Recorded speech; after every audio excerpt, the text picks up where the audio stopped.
They told me if I worked hard, I'd be happy. I worked hard for 50 years.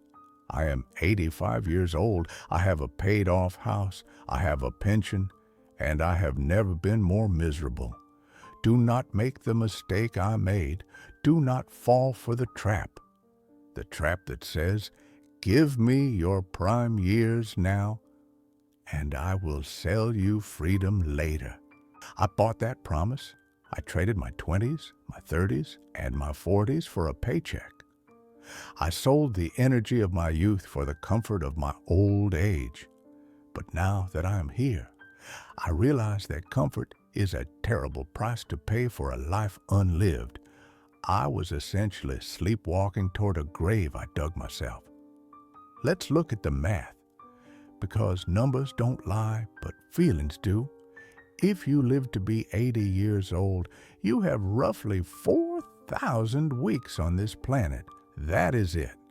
When you sign a contract for a job you hate, you aren't just selling your labor. You're selling those weeks. You're selling the only non-renewable resource you will ever own. I remember my first big promotion. I was 28. I called my father so proud. I told him I was getting a 20% raise. I thought I was rich. But I wasn't rich. I was just expensive. There is a concept in economics called the golden handcuffs. As my salary grew, so did my needs. We buy things we don't need with money we don't have to impress people we don't even like. I bought a house with 3 empty bedrooms just to show my brother-in-law that I was successful. That house wasn't a home. It was a museum of my ego, and I was the janitor, working late every night to pay for the heating. I wasn't working to build a life. I was working to fund a lifestyle that kept me working. It is a perfect circle, a perfect prison, and the warden of that prison, it was me. I told myself, just 5 more years, then I'll have enough. But enough is a moving target. When you chase money without a purpose, the finish line always moves 10 yards further away. You become like a donkey chasing a carrot on a stick, never realizing the stick is taped to your own back. I spent 40 years running only to realize I was running in a circle. And what did this race cost me physically? Stress is a silent killer. I traded my posture for a desk chair. I traded my eyesight for spreadsheets. I traded my sleep for deadlines. Now, I have the money to pay for the best doctors, but no amount of money can buy back a spine that hasn't been bent over a keyboard for 3 decades. There was a nurse named Bronnie Ware. She spent years caring for people on their deathbeds. Do you know what the #1 regret she heard was? It wasn't, "I wish I bought a bigger boat." It wasn't, "I wish I worked more overtime." It was something much more painful. The regret comes from a loss of identity. When I retired, I didn't know who I was. For 40 years, I was the manager. I was the provider. When they took my business card away, I felt like a ghost. I realized I had no hobbies. I had no passion. I was just a retired employee waiting to die. The #1 regret was, I wish I'd had the courage to live a life true to myself. We live on the deferred life plan. We say, I will travel when I retire. I will write that book when I retire. We treat our lives like a waiting room, reading old magazines until our name is finally called. Let me tell you the brutal truth about 85. I have the money to travel to the Alps now, but my knees cannot climb them. I have the time to read every book in the world, but my eyes get tired after 10 pages. I have the time to play with my children, but they are grown. I miss the small moments, the bedtime stories, the Saturday morning cartoons. I thought I was sacrificing for them. I thought, I am doing this so they can have a good life. But children don't want your money. They want your presence. By the time I could afford to give them the world, they had already built their own worlds without me. They learned from me that work comes first. Seneca, the Stoic philosopher, said it 2,000 years ago. It is not that we have a short time to live, but that we waste a lot of it. Putting off your happiness until the end of your life is like saving all your best wine for a party that happens after you are dead. Why do we do it? Fear. We think the salary is safe. But I learned the hard way in my 50s. I was loyal. I gave the company my weekends. And when the economy turned, they let me go on a Tuesday morning, a 10-minute meeting. They asked for my badge and escorted me out. Your job does not love you. Your company is not your family. To them, you are a line item on a spreadsheet. If you die tomorrow, your job opening will be posted before your obituary. True security does not come from a paycheck. True security comes from autonomy. I visited my old office 3 years after I was fired. I expected them to be struggling without me. I expected a gap. But there was a kid sitting at my desk.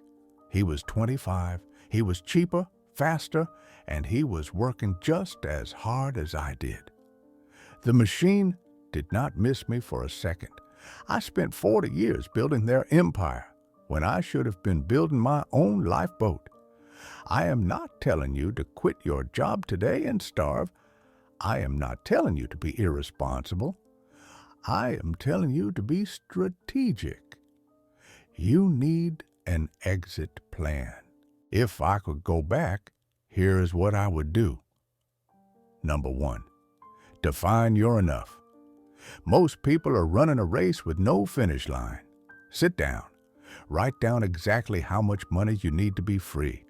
Not to be rich, but to be free. Once you hit that number, stop trading time for money. Create a freedom fund. This is money that has one purpose: to buy your freedom. It is not for a new car. It is not for a renovation. It is forget you money. When you have 6 months of expenses in the bank, your boss's voice changes. You stop being a servant and start being a partner.